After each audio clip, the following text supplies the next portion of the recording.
대표께서 보시기엔 그럼 이번 이제 사건이 사실 지금 아직 주류 매체나 기성 뭐 매거진들도 아직 잘 다루지 않고 있습니다. 방송은 뭐 말할 것도 없고요.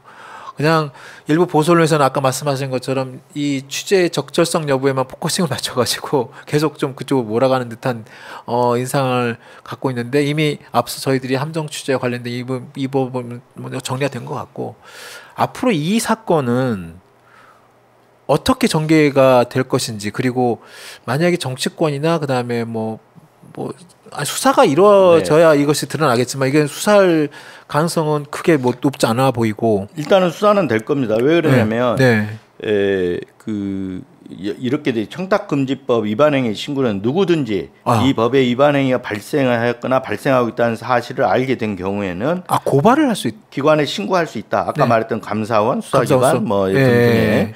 그런데 이 서울의 소리 측에서 이걸 고발을 한다는 거 아니겠습니까? 네. 그러면 일단은 어디다 검찰이 할지 공수처에 할지 잘 모르겠지만 고발이 되게 되면 수사 영역에 들어가는 거죠. 수사 영역에 들어가긴 하죠. 네. 수사에 할지 안 할지 이제 또 그 수사 당국에서 이제 결정하게. 그러니까 일단은 고발장을 접수할 때 수사는 해야죠. 나중에 이제 처분을 어떻게 할지는 모르지만 수사는 해야 된단 말이에요. 그러니까 수사 영역에 들어간다고 볼 수가 있고 수사 영역에 들어가면 사건화가 되면 이건 상당히 잠복되는 사건이 될 수도 있다.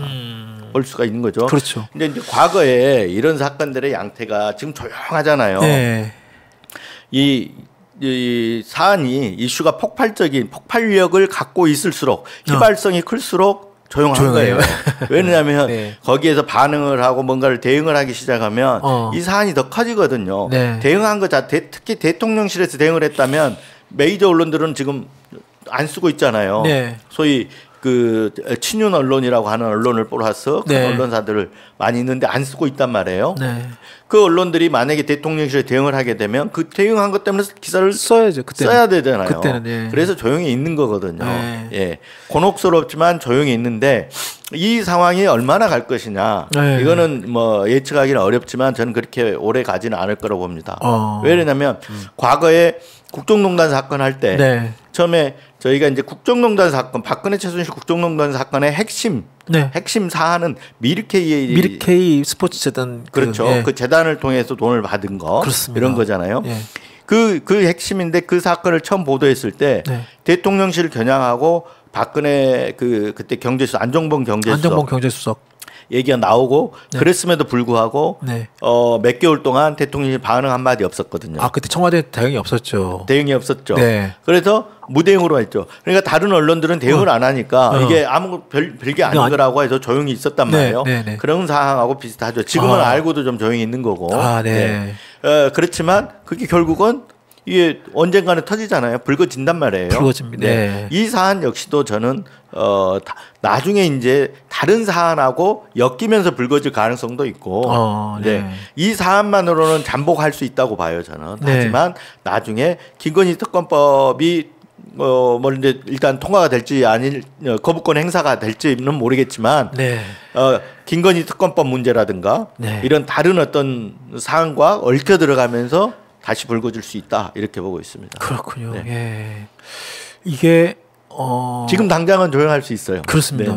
그때 그 박근혜 최순실 최순실은 이름 바꿨습니다만 박근혜 최순실 국정농단 사건도 그때 그 스모킹 건이라고 하는 그리고 아까 말씀하신 것처럼 그 의상실 CCTV 화면과 그다음에 찍지 마라는 그런 화면 이런 것들 그리고 이제 뒤늦게 이제 태블릿 PC 그런 얘기도 JTBC 나오긴 했습니다만 그 전까지 정말 어떻게 보면 조용하고 보도가 나오기 좀 나오기 쉽지 않은 그런 상황이 이어지다가 뭔가 이제 또 그 계기가 근데 이번 영상 안에 들어있는 것들이 다 포함되어 있긴 합니다. 여러 가지 인사 문제 그다음에 그다음에 국정농단이나 볼 수 있는 그런 남북 문제 포함해가지고 그런 얘기들 실제로 이제 그게 얼마만큼 실행이 되는지 여부는 또 별개의 문제. 이제 사실관계로 확정이 돼야 되잖아요. 그렇습니다. 그 당시에는 이제 박근혜 대통령이 이제 탄핵까지 이르게 된 거는 어느 정도 이게 사실관계들이 확정돼가면서 이제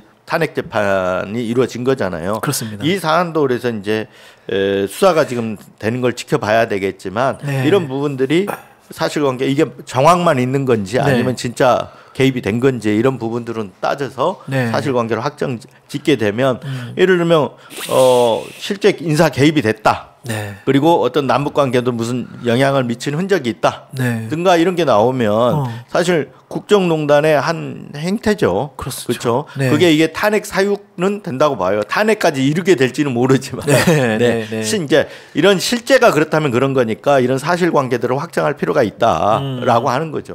네. 이제 그게 이제 그래서 어떤 그 수사 영역, 네. 수사 당국의 어떤 의지 네. 이런 것들이 다 같이 이제 뭐 포함이 될 것이고.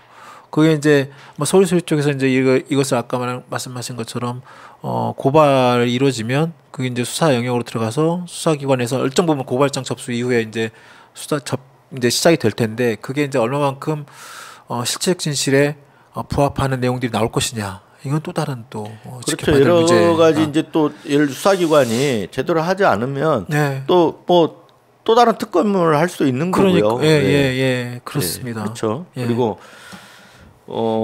사실 엑스포 이것만 해도 국정조사 해야 되는데 너무 조용해요. 그러니까요. 네. 부산 엑스포 이 건도 사실 국정조사를 해야 되거든요. 근데 네. 너무 조용한데 야당이 저는 이런 부분에 좀 왜 이렇게 소극적인지 모르겠는데 이건 정말 국정조사 까매거든요. 네. 근데 대통령이 발빠르게 사과를 했단 말이에요. 그래서 그런지 모르지만 네. 아니, 그럼에도 불구하고 사과하고 대통령의 어떤 사과와 별도로 이거는 대통령이 실패잖아요. 이게 단순히 빗나간 예측 문제가 아니고 이거는 사실 국정조사 차원에서 진상조사를 저는 해야 된다고 봅니다.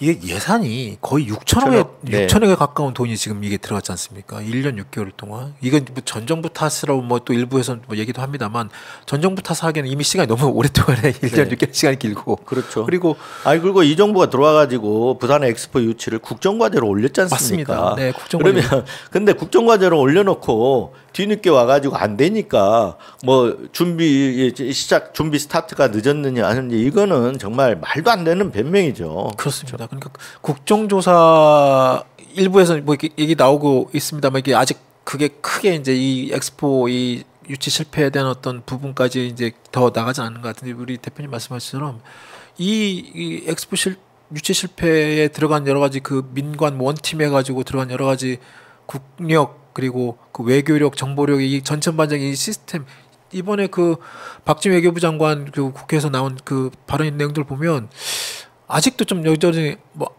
그 좀 뭐라고 할까요? 좀 안일한 모습 뭐 어떤 그렇죠. 국민 입장에 보면 정말 화가 지금 아니 화가 왜냐면 뭘 석패라 그러고 네, 뭐 젖자살을 있고 그렇죠. 그게 아니고 저희 뉴스버스만 해도 네. 작은 언론사잖아요. 네. 그런데 이 언론이 너무 그 마치 이게 다 우리가 곧 따라잡고 될 것처럼 장밋빛 한상을 심었단 말이에요. 네. 그래서 이렇게 가서는 안 되겠다. 이게 사실이 그렇지 않은데 왜 언론이 이렇게 호도하느냐. 그래서 제가 아까 그랬던 이상현 특파원한테 네. 현지 언론을 그러니까 해외 언론을 분석해서 기사를 내달라.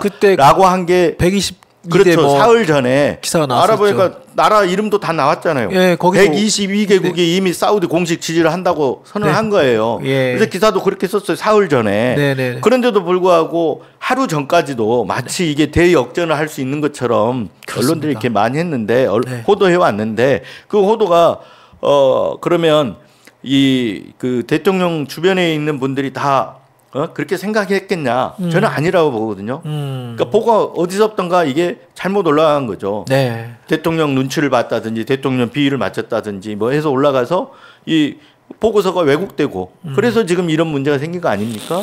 그렇다 그러면 국정조사 해야죠. 그렇습니다. 네. 아 요즘에 무슨 사건 터질 때마다 이 국정조사 너무 많아요. 수준의 그런 사건들이 터지다 보니까 좀 뭐 이태원 참사, 오송 참사 이거 얼마나 많습니까 지금? 맞습니다. 네. 예, 그 인사 문제 포함해서 해병대 문제 맞습니다. 있었고, 네. 해병대 그 해병대원 그것도 지금 특검 뭐 국정조사 이 부분도 지금 나와야 되는 부분이고 참 정말 어지럽습니다. 어지럽고 네. 그나마 하여튼 이번 이 김건희 여사 이 명품 그 불법 금품 수수 의혹 지금 현재 의혹 단계에서 이런 그 불거진 내용들을 한번 정리를 해봤는데요. 저희 오늘 대표님 뭐 또 이번 건에서 한번 또 마지막 정리하실 수 있는 뭐 혹시 말씀 있으시면 한번 정리해 주시면 어떨까요? 아니 이 사안에 대해서 지금 뭐 언론이 다루지 않는다고 하더라도 네. 그러니까 뭐 주요 언론들이 안 다룬다 하더라도 언론이 안 다루기 때문에 없어지지는 않습니다. 그렇습니다. 네. 예. 계속 잠복돼 있고 또 저희 같은 작은 언론들도 또 계속 취재도 하고 있고 그렇지 않습니까? 별 말씀을요. 뭐 우리 이 대표께서 뭐 작은 언론이지만 뉴스버스 같은 건 해온 여러 가지 뉴스 보도는 어마어마한 것들이 많았죠. 네. 이 사안들을 위해서 주시해 볼 필요가 있다는 그런 맞습니다. 얘기를 하고 네. 드리고 싶습니다. 네. 네. 저희 오마이뉴스, 오마이TV도 이번 사안 뭐 단순한 어떤 뭐 함정 취재 그런 논란을 떠나서 실체적 진실이 무엇인지 그리고 그 실체적 진실에 최대한 가깝게 최대한 그걸 알아보기 위해서 그리고 그걸 제대로 진실을 저희 독자 여러분께 제공하기 위해서 저희들도 노력을 하도록 하겠습니다. 하여튼 저희 오마이TV 오늘 첫 출연해 주셔서 좋은 말씀 너무 감사드리고 또 막 기사도 쓰시고 막 취재도 하시는 이 바쁜 시간에 저희 아침 시간 내서 네. 여기 여의도까지 와주셔서 너무 감사드리고 종종 그 뉴스버스 여러분 뉴스버스 많이 보시고요. 또 뉴스버스 TV도 있다고 합니다. 뉴스버스 TV도 구독하셔서 작지만 강한 언론 처음에 뭐 윤석열 대통령 후보 시절에 막 뉴스버스 가지고 또 매체해 가지고 뭐 폄훼하는 네. 듯한 그런 발언도 하고 막 그랬습니다만 그렇게 했다가는 정말 큰 고닥칠 같아요. 고발사주 보도가 나온 다음에 정치 공작이라고 했었잖아요. 맞아요. 네. 고발사주 그때 보도 이때 참 그랬습니다만 여하튼 저희도 앞으로 이 사안에 대해서 좀 더 제대로 한번 들여다보고 말씀드린 것처럼 실제 진실을 위해서 저희도 취재 보도하도록 노력하도록 하겠습니다. 자, 오늘 아침 시간 나와주셔서 감사드리고요. 또 종종 또 뵙도록 하겠습니다. 네, 감사합니다. 감사합니다. 자, 시청해주신 여러분 감사합니다. 저희 또 뵙도록 하겠습니다. 고맙습니다.